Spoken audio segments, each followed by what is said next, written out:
जय हिंद दोस्तों। बहुत दिनों के बाद हम इंग्लिश का क्लास लेके आए। देखिए, ऐसे तो बहुत को पता होगा, हम किसी और चैनल पे या किसी और वीडियो में बोल चुके थे कि हुआ दरअसल ये था कि ये सब बोर्ड जितना है सब कवर गया था, लाइट फाइट सब पूरा कबाड़ उड़ा दिया गया था, क्योंकि यहाँ पे थोड़ा सा काम चल रहा था। और इसी वजह से जब बोर्डे नहीं था, लाइटें नहीं था, तो हम क्लास कहाँ से बना पाते। लाइट तो छोड़ो, कम से कम बोर्ड भी तो होना चाहिए था, तो इसलिए इतना दिन तक क्लास आपको नहीं मिला। चलो, बहुत दिनों के बाद ही सही। अब 12th का तो एग्ज़ाम खैर पार हो गया, 10th वाले का एग्ज़ाम है। और 10th वाले के एग्ज़ाम में इंग्लिश कंपलसरी नहीं है, तो बच्चों को लगता है कि इंग्लिश में फ़ेल भी हो जाएंगे तो कोई दिक्कत नहीं। सही बात है, इंग्लिश में अगर फ़ेल भी होते हो तो कोई दिक्कत नहीं है, लेकिन कम से कम इतना तो प्रयास करो कि इंग्लिश में 30 नंबर आ जाए। इतना तो कर सकते हो। और 30 नंबर आप ट्रांसलेशन के बदौलत, ध्यान से समझिए जो हम समझाना चाह रहे हैं। ऐसे तो हम ग्रामर पढ़ाने के अभी फ़िलहाल मूड में नहीं थे।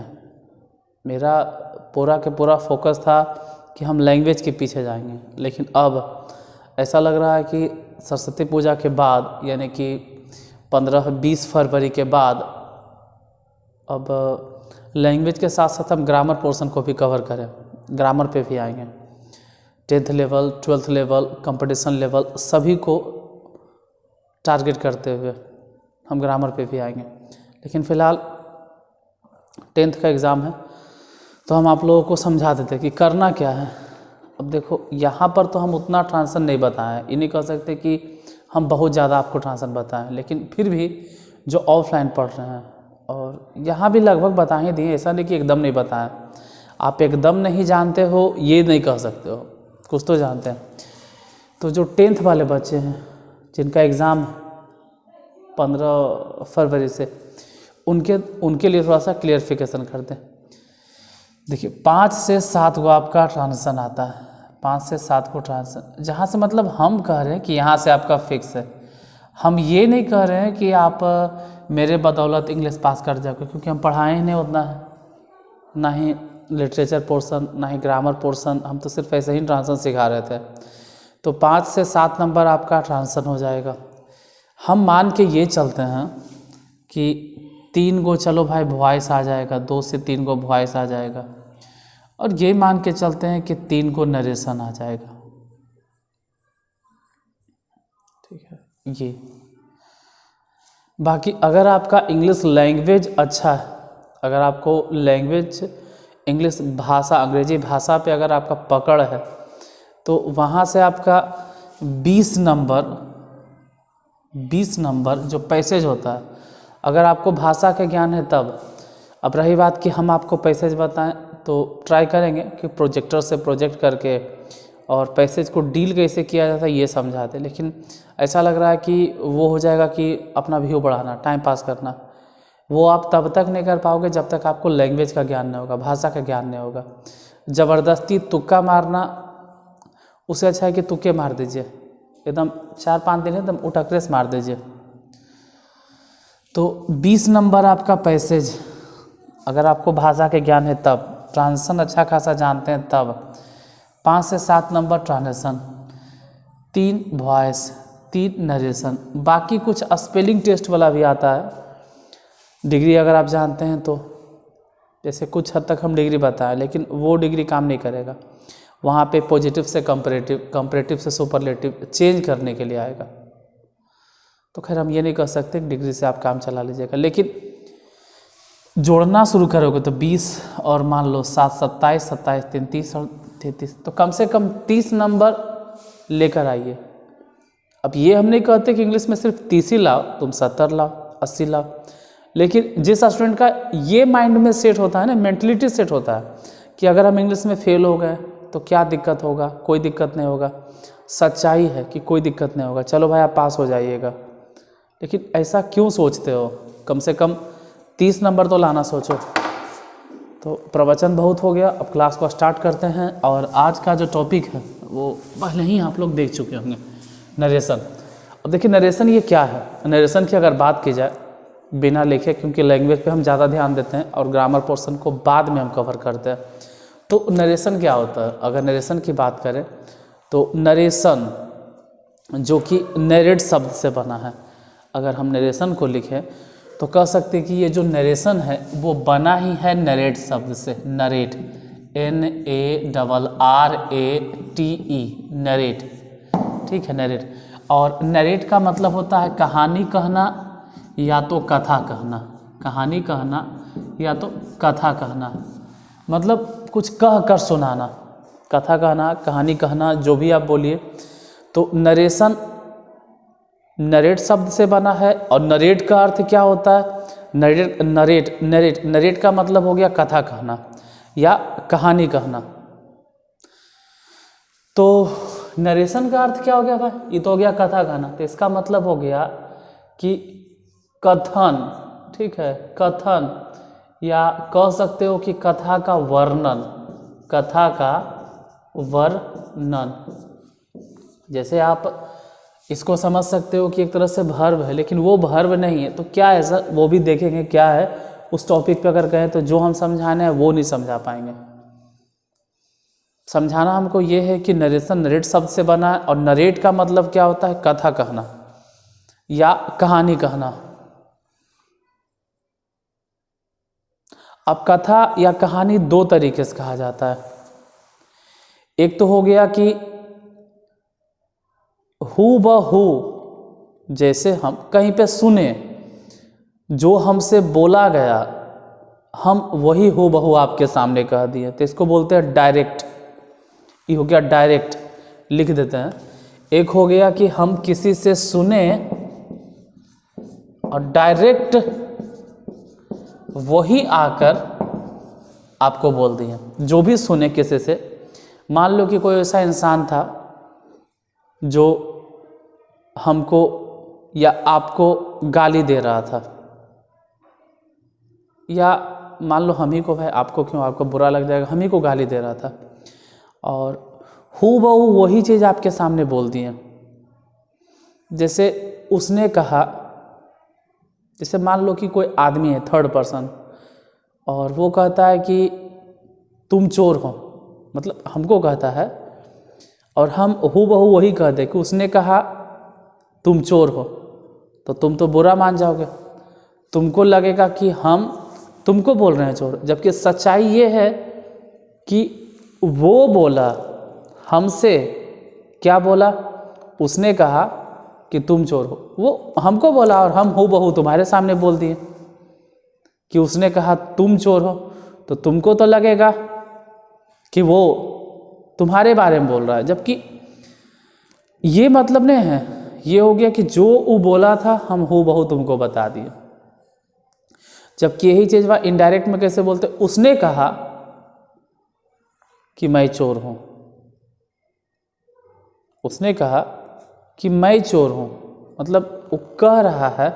अब समझ में थोड़ा सा कन्फ्यूजन हो गया, तो यही चीज़ नरेशन में क्लियर करना होता है कि कैसे समझेंगे कि आप हूबहू उसी के बातों को बोल रहे हैं, और कैसे समझेंगे कि आप उसके बातों को ना बोलकर उसके सारांश को बोल रहे हैं। मतलब समझाने का तरीका, जैसे उसने कहा कि मैं चोर हूँ, अब ऐसे हाथ रखते हैं तो आप समझ में आ जाएगा कि हाँ भाई मैं चोर हूँ, मतलब हम सारांश बता रहे हैं। जबकि वो कहा कुछ और है डायरेक्ट, उसने कहा कि तुम चोर हो, मतलब मेरे लिए। अब इसी को हम पलट के बोल दी कि उसने कहा कि मैं चोर हूँ, यानी मेरे लिए उसने मुझसे कहा कि मैं चोर हूँ। तो नरेशन समझ में आ गया कि दो तरह के होता है। कथा का वर्णन हम दो तरह से कर सकते हैं, एक तो डायरेक्ट और एक होता है इनडायरेक्ट। डायरेक्ट और इनडायरेक्ट, एक हो गया डायरेक्ट नरेशन और एक हो गया इनडायरेक्ट नरेशन। कुछ लोग या कुछ किताब वाले नरेशन को नरेशन ना कहकर स्पीच भी कहते हैं, डायरेक्ट स्पीच और इनडायरेक्ट स्पीच। तो यही चीज़ है, जो नरेशन हम बोलते हैं वही स्पीच है, डायरेक्ट स्पीच और इनडायरेक्ट स्पीच। डायरेक्ट स्पीच में क्या होता है, तो नरेशन का तो आप लोग मतलब समझ गए, अगर कोई पूछे तो बोल दोगे, हम फिर से रिपीट करते हैं, एकदम 100% कि आप बता दीजिएगा नरेशन क्या होता है। तो किसी के द्वारा कहे गए कथन को किसी के सामने व्यक्त करना नरेशन कहलाता है। फिर से सुनो, किसी के द्वारा कहे गए कथन को किसी दूसरे के सामने प्रकट करना नरेशन कहलाता है। किसी के द्वारा कहे गए कथन को किसी दूसरे के सामने प्रकट करना नरेशन कहलाता है।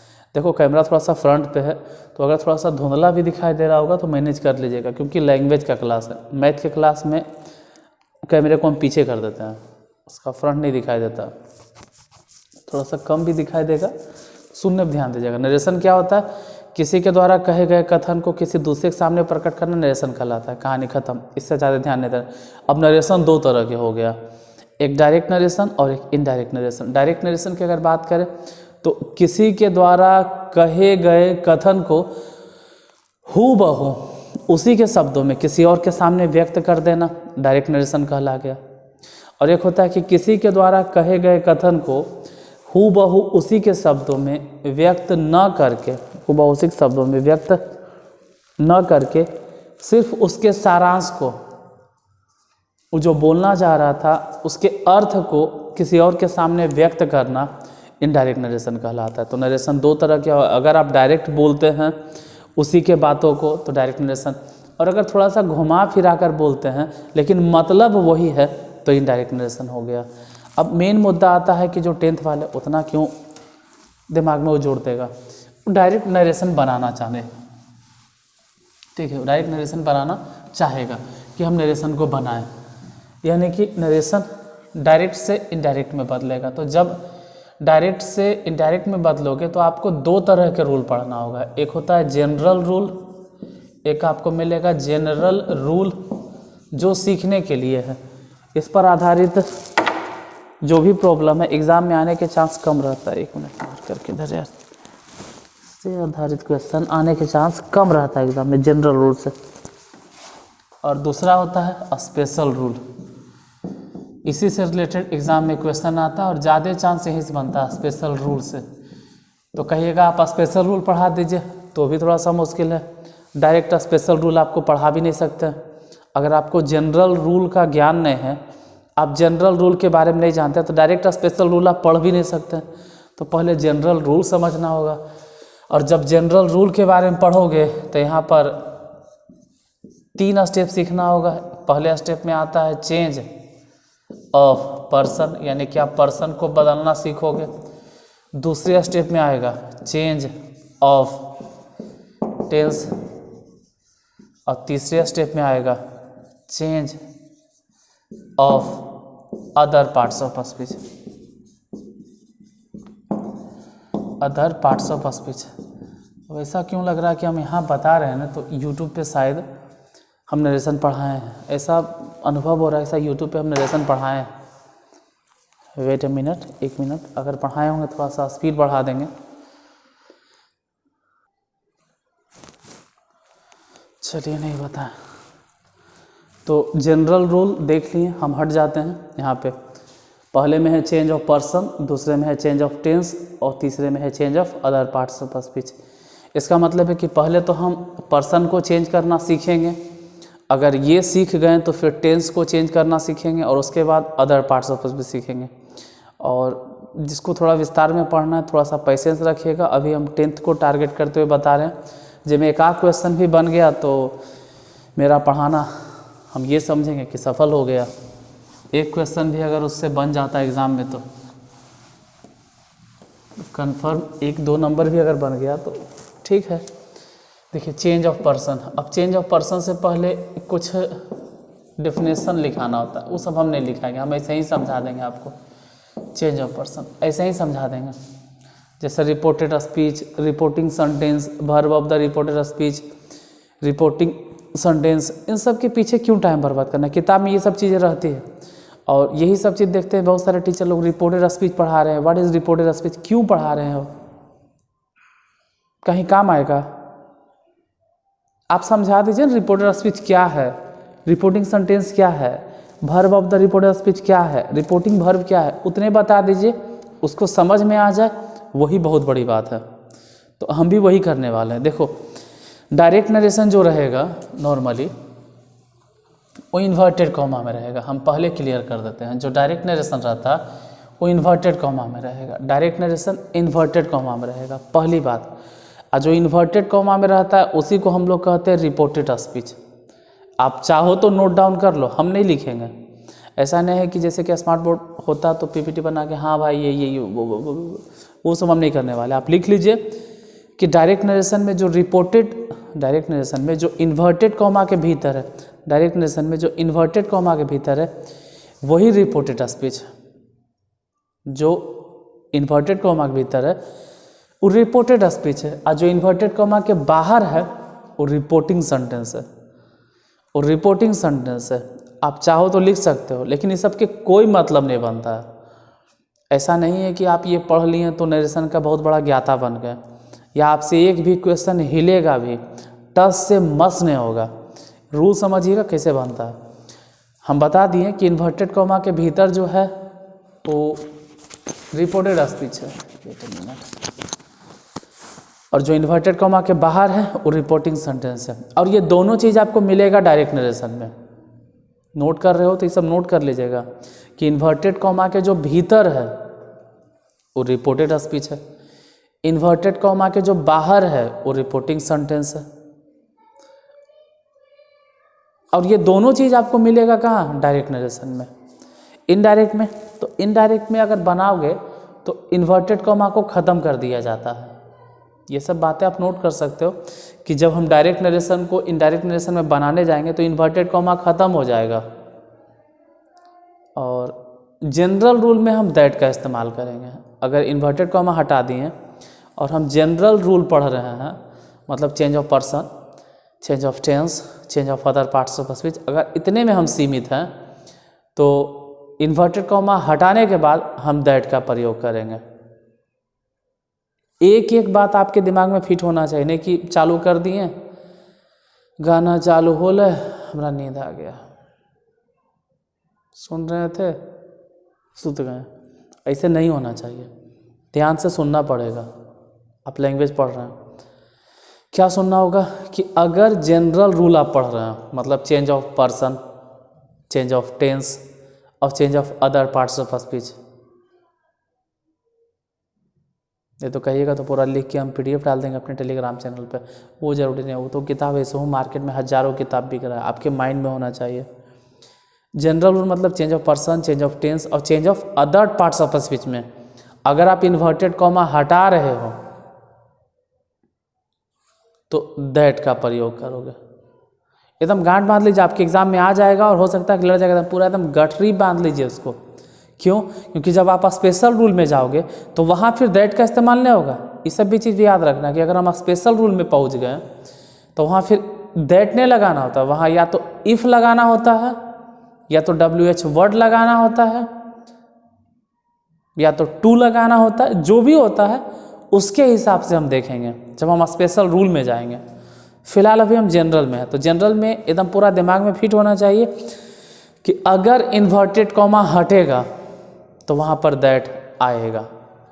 लिख लो, नोट डाउन कर लो कि नरेशन अगर जनरल रूल को फॉलो करता है, अगर जनरल रूल के अंतर्गत हम बना रहे हैं, मतलब हम सिर्फ पर्सन चेंज कर रहे हैं, या तो सिर्फ टेंस चेंज कर रहे हैं, या तो अदर पार्ट्स ऑफ स्पीच भी चेंज कर रहे हैं, तब वैसे सिचुएशन में जब डायरेक्ट नरेशन को इनडायरेक्ट नरेशन में बदला जाता है, या उस स्थिति में जब डायरेक्ट नरेशन को इनडायरेक्ट नरेशन में बदला जाता है, तो इन्वर्टेड कॉमा हटाने के बाद हम दैट का प्रयोग करते हैं। एकदम सबसे इम्पोर्टेंट बात है। अब रही बात कि हम पर्सन चेंज कर रहे हैं, तो पर्सन का रूल 1 2 3 सब किताब में भरल रहता है, लेकिन वो छापना नहीं, समझना है उसको 1 2 3। देखिए आप ये चीज़ तो समझ गए कि इन्वर्टेड कॉमा में है। अब चेंज ऑफ पर्सन समझो 1 2 3 1 2 3 और नीचे होगा SON। अच्छा एक बात और हम बता दें, यहाँ पर एक बात और हम क्लियर कर दें आप लोगों के लिए कि चेंज ऑफ पर्सन का रूल आप तभी लगाइएगा, चेंज ऑफ पर्सन का रूल आप तभी लगाइएगा जैसे बोले ना कि रिपोर्टिंग सेंटेंस इन्वर्टेड कॉमा के जो भीतर होगा, जो भी सेंटेंस होगा इन्वर्टेड कॉमा के भीतर मिलेगा, तुरंत मिलेगा, आग बका मत। इन्वर्टेड कॉमा के भीतर जो भी सेंटेंस होगा उसको बोलेंगे रिपोर्टेड स्पीच, और इन्वर्टेड कॉमा के बाहर जो सेंटेंस होगा उसको बोलेंगे रिपोर्टिंग सेंटेंस, इसको बोलेंगे रिपोर्टिंग सेंटेंस। अब इन्वर्टेड कॉमा के बाहर जो सेंटेंस हो रिपोर्टिंग सेंटेंस है। फॉर एग्जांपल एक सेंटेंस देख लीजिए, एक सेंटेंस देख लो, एक सेंटेंस देख लो। She says to me, she says to me, inverted comma में आई एम योर वाइफ।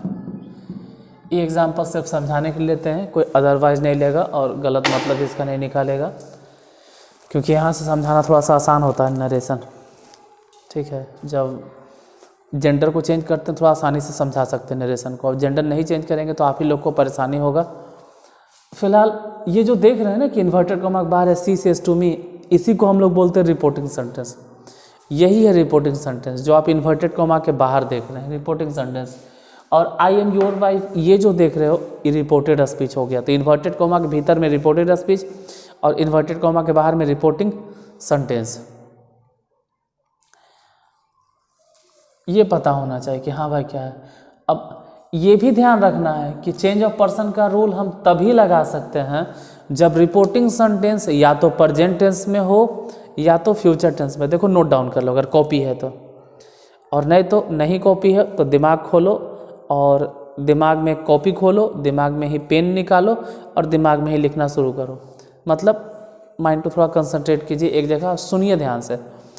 अगर रिपोर्टिंग सेंटेंस यानी कि इधर वाला सेंटेंस, अगर रिपोर्टिंग सेंटेंस प्रेजेंट टेंस का हो या फ्यूचर टेंस का हो, फिर से ध्यान से सुनो, तीन को तो टेंस में होता है यार, प्रेजेंट टेंस, पास्ट टेंस और फ्यूचर टेंस। हम बात कर रहे हैं पास्ट टेंस की नहीं, हम बात कर रहे हैं प्रेजेंट टेंस। तीन गो होता है, देखिए तीन गो है, मान लो तीन गो है, प्रेजेंट, पास्ट, फ्यूचर। हम पास्ट की बात नहीं कर रहे हैं, हम कह रहे हैं या तो प्रेजेंट हो या तो फ्यूचर हो। जब रिपोर्टिंग सेंटेंस प्रेजेंट टेंस का हो या फ्यूचर टेंस का हो तभी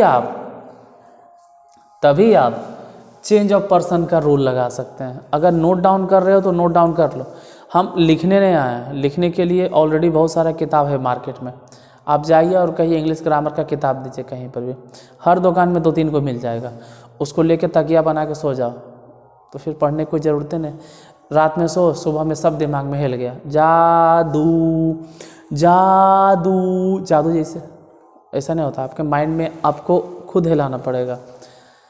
तो चेंज ऑफ पर्सन का रूल आप तभी लगा सकते हैं जब रिपोर्टिंग सेंटेंस या तो प्रेजेंट टेंस में होती है या तो फ्यूचर टेंस में। अब कोई सोच रहा होगा कि अगर रिपोर्टिंग सेंटेंस पास्ट टेंस में हो गया तो चेंज ऑफ पर्सन के रूल तो लगवे करेगा, लेकिन उसके साथ साथ चेंज ऑफ टेंस के भी रूल लगेगा। लेकिन वहाँ अभी हम नहीं गए हैं। अभी हम ये क्लियर करना चाह रहे हैं कि जब रिपोर्टिंग सेंटेंस या तो प्रेजेंट टेंस में हो या तो फ्यूचर टेंस, मतलब माइंड में सेट हो जाना चाहिए कि अगर हम शुरुआत किए हैं चेंज ऑफ पर्सन पढ़ाना तो रिपोर्टिंग सेंटेंस हर हालत पे या तो प्रेजेंट टेंस में होगा या तो फ्यूचर टेंस में होगा, इसमें कोई डाउट नहीं है। रिपोर्टिंग सेंटेंस हमेशा कौन से टेंस में होगा, प्रेजेंट टेंस या तो फ्यूचर टेंस में। तभी आप चेंज ऑफ पर्सन के रूल लगा सकते हैं। बाय द वे अगर कोई कह दिया कि रिपोर्टिंग सेंटेंस पास्ट टेंस में, तो चेंज ऑफ पर्सन के तो रूल लगेगा ही, लेकिन चेंज ऑफ पर्सन के साथ साथ चेंज ऑफ टेंस के भी नियम लगाना होगा। तो अभी हम फिलहाल वहाँ नहीं जा रहे हैं, हम ये समझा रहे थे कि चेंज ऑफ पर्सन। अब चेंज ऑफ पर्सन देखो 1 2 3, ये 1 2 3 कहाँ मिलेगा, तो वही घिसी पिटी बात है, रिपोर्टेड स्पीच, रिपोर्टिंग सेंटेंस, वेंस कुछ नहीं। हम सिंपल आपको बताते हैं कि 1 2 3 मिलेगा भीतरे में मिलेगा, और ASON जो मिलेगा वो बाहर में, SON मिलेगा बाहर में। देखो 1 2 3 गोड़ हाथ फ्री, 1 2 3 भीतर में मिलेगा, 1 2 3 कहाँ मिलेगा, भीतरे में, और SON कहाँ मिलेगा, बाहरे में। तो माइंड में पहले ही फिट रखो कि 1 2 3 हमको कहाँ मिलेगा, भीतरे में। हालांकि भीतरे में जो हम बोल रहे हैं वो सिर्फ समझाने के लिए बोल रहे हैं। जो भीतरे में बोल रहे हैं वो क्या है, रिपोर्टेड स्पीच, और जो बाहरे में बोल रहे हैं वो क्या है, रिपोर्टिंग सेंटेंस। जैसे हम बोल दिए ना भीतरे में, तो भीतरे का मतलब थोड़ा अपने भी दिमाग लगाओ कि भीतरे मतलब क्या होता है, रिपोर्टेड स्पीच। भीतरे का मतलब इन्वर्टेड कॉमा भीतर कौन होगा, रिपोर्टेड स्पीच। और ये बाहर मतलब क्या हो गया, रिपोर्टिंग। बाहर मतलब रिपोर्टिंग सेंटेंस, रिपोर्टिंग सेंटेंस। थोड़ा सा स्पेलिंग पे ध्यान नहीं दीजिएगा, सुनने पे ध्यान दीजिएगा। तो 1 2 3 आपको कहाँ मिलेगा, भीतरा में, भीतर में। भीतर मतलब रिपोर्टेड स्पीच में। और SON कहाँ मिलेगा, तो बाहर में। बाहर मतलब रिपोर्टिंग सेंटेंस में। यानी आपको इधर ढूंढना है, ये जो देख रहे हैं इन्वर्टेड कॉमा के भीतर ढूंढना है 1 2 3।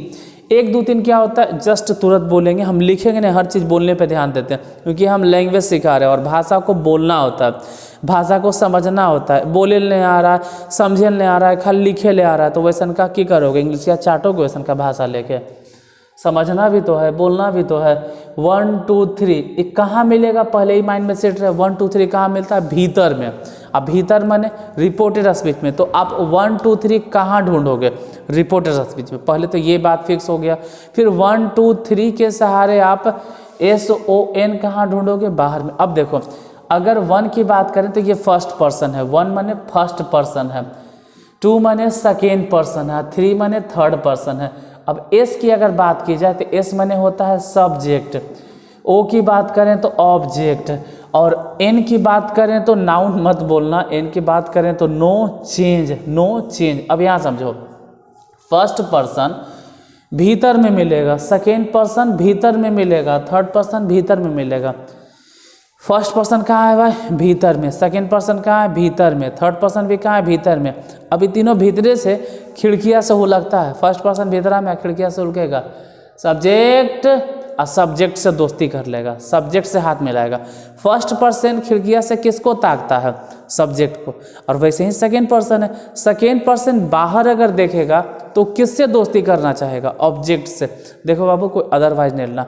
और रहा बात की बोलते बोलते थोड़ा सा हंसिए सर, मुस्कुराइए, तो क्या करोगे, हम सीरियस मूड में ऐसे ही पढ़े हुए करते हैं, ऑफलाइन भी यहाँ भी। आपको कंटेंट पे ध्यान देना, ना कि मेरे हंसी पे ध्यान देना है। जैसे लगता होगा कि हंसते उसते नहीं हैं, एकदम खड़ूस रहते हैं, पढ़ने पे ध्यान दीजिएगा आप लोग, ठीक है। क्योंकि हमको खुद लगता है कि बाकी जैसे होते हैं ना, मतलब फालतू में क्या हंसते रहे, ही झूठ मूठ के। तो हम पढ़ाने फोकस करें, उस पर ध्यान दीजिए आप लोग भी। इसलिए बीच में थोड़ा सा हम सफाई अपना दे देते हैं। फर्स्ट पर्सन अगर बाहर हुलकेगा तो फर्स्ट पर्सन बाहर किसको देखेगा, या फर्स्ट पर्सन किसके जैसा बनना चाहेगा, तो बाहर देखेगा किसको, सब्जेक्ट को।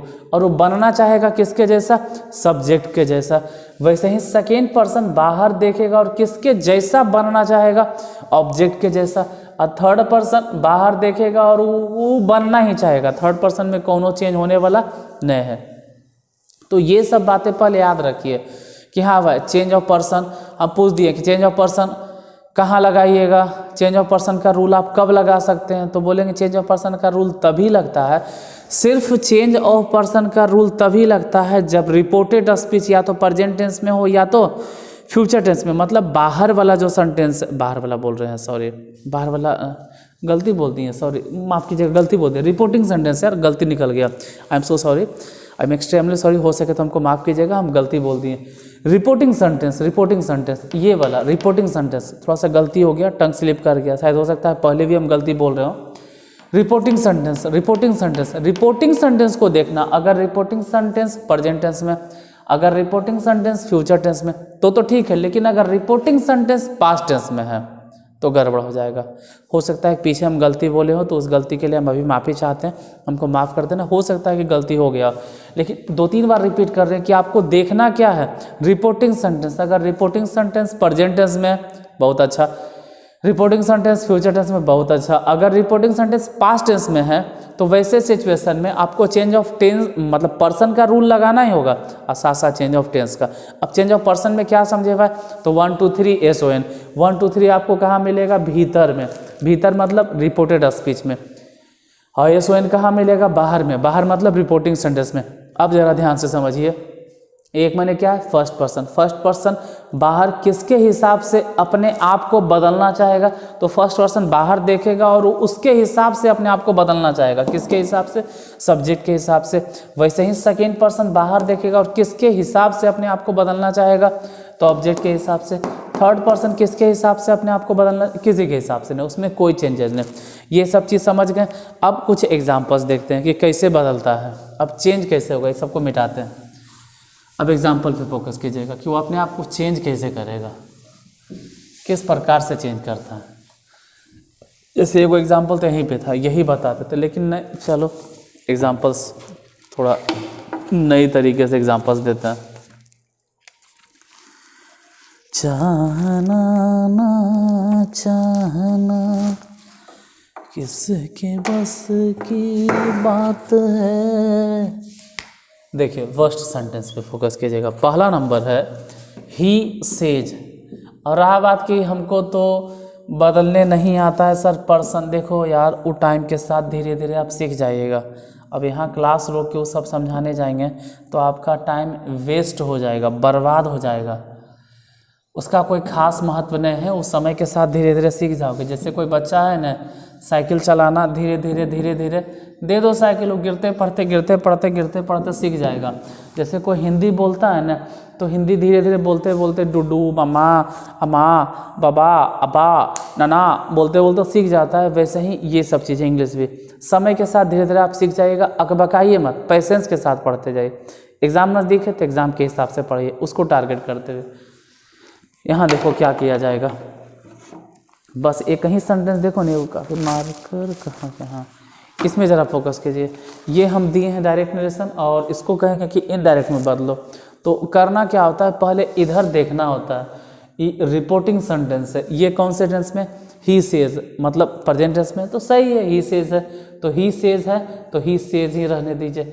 अब हम समझ रहे हैं कि कुछ थोड़ा ज़्यादा पढ़े लिखे होंगे, जो पहले से पढ़ल लिखल है, उनको लग रहा होगा कि ही टेल्स में बदलिए। देखो बाबू, टाइम आने पर हम सब चीज़ बताएंगे, हम टाइम आने पर बताते। जैसे कहा जाता है ना, अपना टाइम आएगा, तो हर सेंटेंस, हर आदमी, हर जानवर, हर कुत्ते, हर गधे, हर मतलब जो भी हो, बैल हो, गाय हो, हर कीड़ा मकोड़ा, सबका टाइम आता है। तो उसी तरह से इसका भी टाइम आएगा। तो बताएं कि टेल्स कब बदलना है, टोल्ड कब बदलना। जैसे से माने होता है कहना, और टेल माने होता है झूठ कहना। जैसे बोलते हैं ना कि I tell a lie, you tell a lie, तो टेल अ लाई मतलब झूठ कहना और स्पीक मतलब सच कहना। तो जब कोई झूठ बोलेगा तब टेल का इस्तेमाल होता है। और झूठ कब बोलते हैं, जैसे हम बोल रहे हैं, मान लो कैमरा वगैरह बंद कर दिए, कोई नहीं सुन रहा है और अपने आप बोल रहे हैं कि हम तो अरबपति आदमी हैं, तो इसको कौन सुना, कोई नहीं, अपने मन में बोले। मान लो कैमरा बंद है, कोई नहीं सुना, तो ये झूठ थोड़ा हुआ। लेकिन अगर यही बात किसी तरह बोले हम, तो ये सरासरी झूठ होगा। जो बोलना चाहिए था वो हम बोले नहीं, कुछ और बोल दिए। तो अगर कोई सुन गया तभी नहीं बोलेंगे कि हाँ भाई झूठ हुआ। तो वैसे ही अगर आप किसी से बात कर रहे हैं, जैसे कहते हैं ही सेज टू मी, वह मुझसे बात करता है, वह मुझसे कहता है। तो अगर मुझसे, अगर यहाँ पे मी रहता, ही सेज टू मी, अगर मी रहता ना, तो कहते कि हाँ भाई वो झूठ कह रहा है। इनडायरेक्ट नरेशन का मतलब होता ही है झूठ कहना। ध्यान से समझो, टेल्स कब होना चाहिए, तो जब कोई आदमी झूठ बोलेगा। झूठ कब बोलता है, जैसे कोई आदमी आपसे बोला कुछ और आप वो बात हूबहू किसी के सामने नहीं बोले, बल्कि उसके समरी को, उसके सारांश को उसके सामने आप प्रकट कर दिए। तो हूबहू तो वो बात बताए नहीं, और जब आप हूबहू उसी के कहे हुए कथन को किसी के सामने नहीं कह रहे हैं, तो एक तरह से आप झूठ ही बोल रहे हैं। मतलब ये नहीं कह सकते डायरेक्टली आप झूठ बोल रहे हैं, लेकिन एक तरह से झूठ ही है। जैसे कोई कुछ बोला और हूबहू उसी के शब्दों में अगर आप कह देते हो, तो ये सच्चाई हो गया।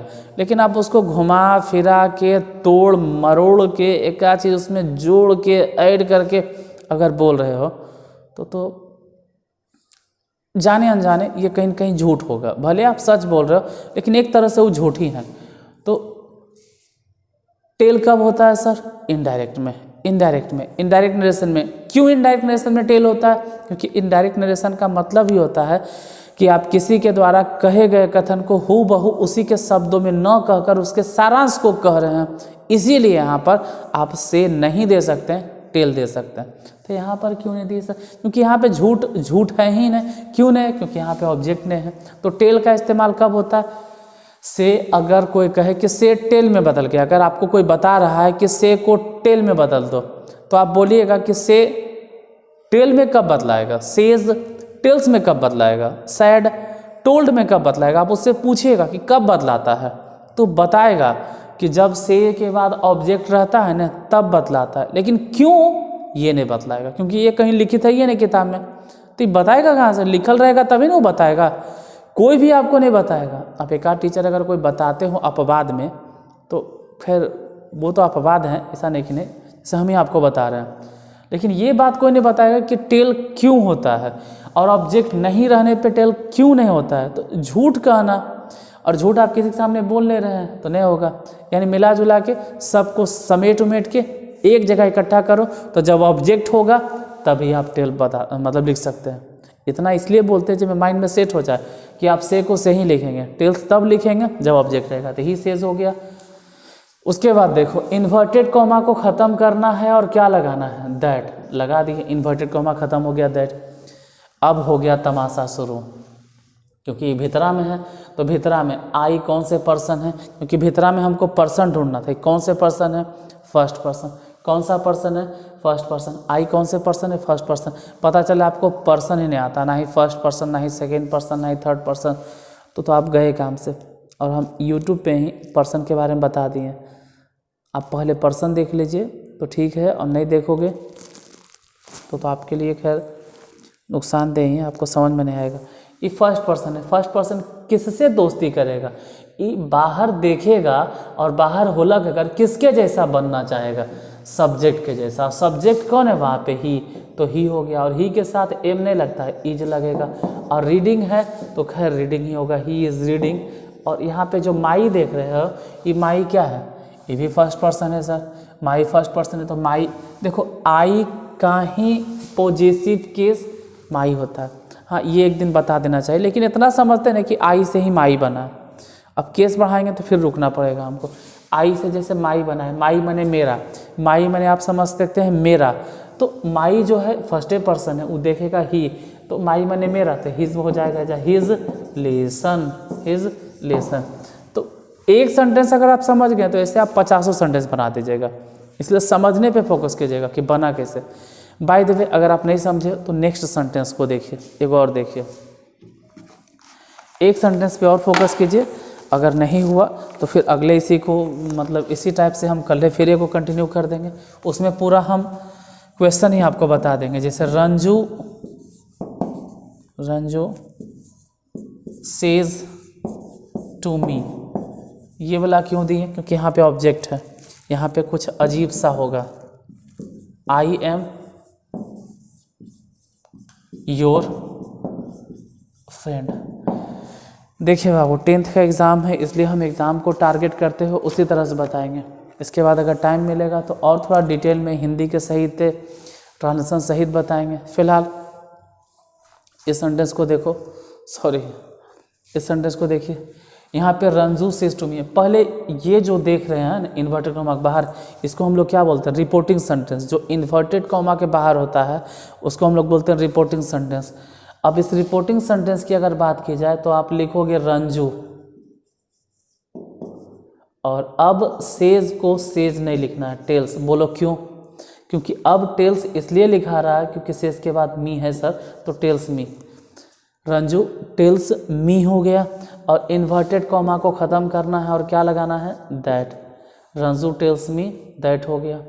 अब रहा बात ही आई, तो देखो भीतर में अगर बात करें कि भीतर की बात कर रहे हैं तो सोचना है कि आई कौन सा पर्सन है। आपको सोचना पड़ेगा आई कौन सा पर्सन है, first person, second person, third person, कौन सा पर्सन है? आई फर्स्ट पर्सन है सर। तो फर्स्ट पर्सन के नीचे कौन होता था? एस, मतलब सब्जेक्ट। यानी फर्स्ट पर्सन बाहर अगर देखेगा तो दोस्ती किससे करेगा? सब्जेक्ट से। तो आई अगर बाहर देखता है तो इसको सब्जेक्ट कौन मिला? रंजू। अब यहाँ पे समझ में नहीं आ रहा है कि रंजू वो लड़का है या लड़की है, था ये पता नहीं चल रहा है कि आखिर वो है कौन, रंजू लड़का है या लड़की है, हमको समझ में नहीं आ रहा है। तो आप जो समझना चाहते हो समझ लीजिए। अगर लड़की समझना चाहते हो तो मान लीजिए उसके हिसाब से, रंजू के हिसाब से सी दीजिए और सी के साथ इज। अब रहा बात योर कौन से पर्सन है, सेकेंड पर्सन। एक बार हम इस चैनल पे चेक कर लेंगे कि हम पर्सन के बारे में पढ़ाएं कि नहीं पढ़ाएं। अगर पर्सन हम नहीं बताए होंगे तो पहले पर्सन के बारे में समझा देंगे। ऐसे देखो बोल देते हैं आई वी फर्स्ट पर्सन है, आई और वी फर्स्ट पर्सन है, आई वी फर्स्ट पर्सन है। देखो फर्स्ट पर्सन के सिंगुलर नंबर, फर्स्ट पर्सन के प्लूरल नंबर, इन सब बातों पे अभी ध्यान नहीं देना है। बस आई और वी फर्स्ट पर्सन है और यू सेकेंड पर्सन है। बाकी जितना भी आप चीज़ बोलते हैं, जो भी सब्जेक्ट है वो सब थर्ड पर्सन है। तो I we first person, you second person, बाकी सब थर्ड पर्सन। तो यू कौन सा पर्सन हो गया भाई, सेकेंड पर्सन। सेकेंड पर्सन किससे दोस्ती करेगा, दिमाग पे थोड़ा जोर डालिए। जैसे फर्स्ट पर्सन 1 2 3, तो 1 के नीचे एस और 2 के नीचे ऑब्जेक्ट, यानी ये जो 2 बोल रहे हैं सेकेंड पर्सन बोल रहे हैं, किससे दोस्ती करेगा, ऑब्जेक्ट। और ऑब्जेक्ट कौन है, ऑब्जेक्ट यहाँ पर कौन है, मी। तो ऑब्जेक्ट अगर मी है, तो उसके हिसाब से ना होगा, यहाँ मी नहीं देना है। जैसे योर मने तुम्हारा, तो मी नहीं होगा, यहाँ माई हो जाएगा, माई फ्रेंड। और हम समझ सकते हैं कि ये सब दिक्कत हो रहा होगा, मी कैसे माई हो जाता है, ये समझ में नहीं आता है। तो नरेशन हम आगे थोड़ा सा बाद में बढ़ेंगे। हो सकता है कि कल हम आपको केस पढ़ा दें, और वो भी केस जो कि प्रोनाउन पे बेस्ड होता है।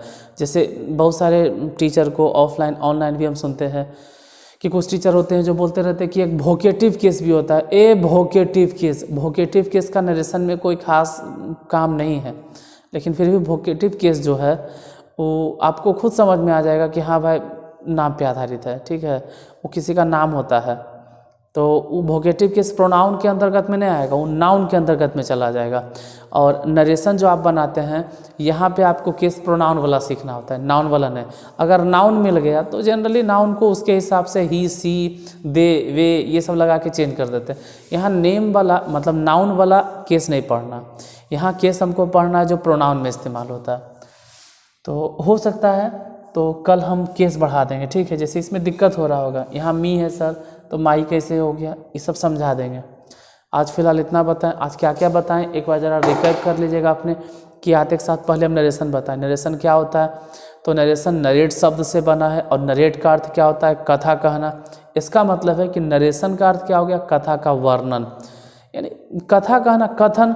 तो नरेशन क्या है, किसी के द्वारा कहे गए कथन को आप किसी के सामने प्रकट कर रहे हैं, तो यही तो नरेशन कहलाता है। इसको आप दो तरीके से प्रकट कर सकते हैं। एक होता है कि किसी के द्वारा कहे गए कथन को हूबहू उसी के शब्दों में जब आप किसी के सामने प्रकट कर देते हैं तो ये डायरेक्ट नरेशन हो गया।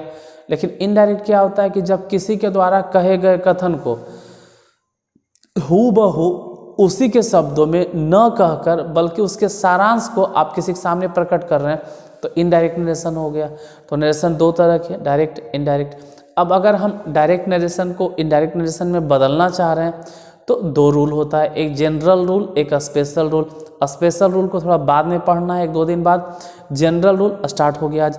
जनरल रूल में आपको 3 स्टेप पढ़ना है। जनरल रूल 3 स्टेप में चलेगा। एक होगा चेंज ऑफ पर्सन, दूसरा होगा चेंज ऑफ टेंस और तीसरा होगा change of other parts of speech. और चेंज ऑफ पर्सन जब हम पढ़ेंगे तो उसमें एक चीज़ ध्यान देना है, मतलब जनरल रूल पढ़ते वक्त ही ध्यान देना है। जनरल रूल में एक बात नोट कर लेना है कि अगर इन्वर्टेड कॉमा है, अगर क्या होगा ही, डायरेक्ट नरेशन में इन्वर्टेड कॉमा होता ही है। जैसे रिपोर्टेड स्पीच की बात करें तो रिपोर्टेड स्पीच इन्वर्टेड कॉमा के भीतर बंद रहता है। तो इनडायरेक्ट नरेशन में इसको जैसे ही हम बदलेंगे तो इन्वर्टेड कॉमा हटा और उसके बदले हमको दैट लगाना होगा। तो दैट का इस्तेमाल आपसे पूछ देगा कोई, या आप किसी से पूछ सकते हो कि दैट का इस्तेमाल नरेशन में कब किया जाता है या कब तक वैलिड है। तो दैट का इस्तेमाल तभी तक वैलिड है जब जो आप रूल अप्लाई कर रहे हो जनरल है। और हमको कैसे पता चलेगा जनरल रूल अप्लाई कर रहे हैं, वो आपको समय के साथ हम सिखा देंगे कि कैसे। फिलहाल जनरल रूल 3 कैटेगरी में है। चेंज ऑफ पर्सन, तो कब सिर्फ पर्सन बदलना होगा, तो जब रिपोर्टिंग सेंटेंस या तो प्रेजेंट टेंस में हो या तो फ्यूचर टेंस में हो, तो वैसे स्थिति में आप सिर्फ पर्सन को बदलोगे, सिर्फ पर्सन चेंज करना है। लेकिन अगर रिपोर्टिंग सेंटेंस पास्ट टेंस में हो गया तब तो आपको पर्सन भी चेंज करना है और टेंस भी चेंज करना होगा। अदर पार्ट्स ऑफ स्पीच कब चेंज करेंगे वो भी बताएंगे, लेकिन अभी 1-2 दिन रुके थोड़ा सा। फिलहाल ये हम बता दिए। अब यहाँ बताते बताते हमको ऐसा लग रहा है ना कि केस में आप लोग को प्रॉब्लम हो रहा है।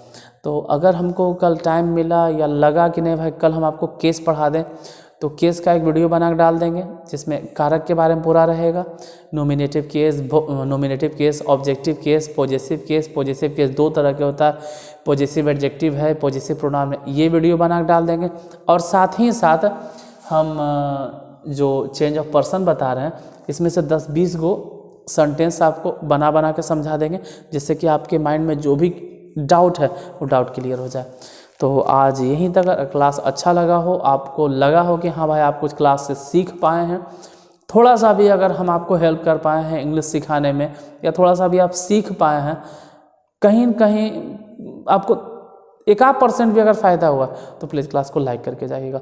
और अगर बहुत ज़्यादा फ़ायदा आपको लग रहा है कि किसी के लिए फ्रूटफुल है, किसी के लिए लाभदायक है, तो हो सकता है उस लोगों को शेयर कर देना जो इंग्लिश में वीक है। और इंग्लिश पढ़ने के लिए कोई उम्र नहीं होता है कि इंग्लिश में है 10वां में पढ़ेंगे। देखिए ये इंग्लिश 5वां, 6ठा, 7वां, 8वां जो भी है, अगर आपके घर में 5वां के भी बच्चा है तो वो भी देख सकता है वहाँ से। 5वां, 6ठा, 7वां, 8वां, 9वां, 10वां, 11वां, 12वां, जिसको इंग्लिश का ज्ञान है, क्योंकि आज के समय में इंग्लिश ज़रूरी है, तो आप ये किसी को भी शेयर कर सकते हैं जिसको इंग्लिश में इंटरेस्ट है।